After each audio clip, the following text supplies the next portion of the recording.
Geotab recently introduced electrical system rating as a diagnostic to help us understand when there may be a problem that would prevent the vehicle from starting in the morning.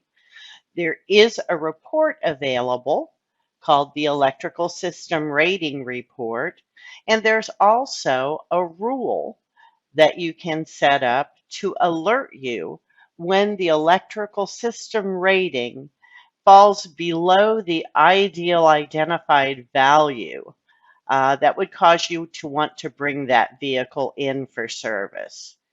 Simply go to Rules and Groups, click on Rules, and click to add a rule.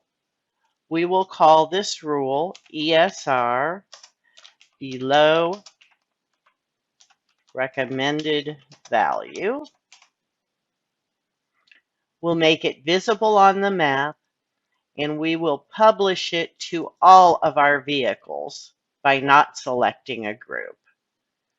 Under Conditions, you'll want to go to Add Engine, click Measurement or Data, and start typing in electrical system rating, and it will pop right up for you. The recommended setting is under the value of 15. We'll click to add that as our rule.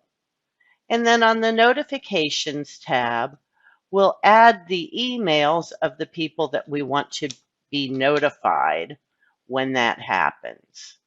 Again, click Add, and now save your rule.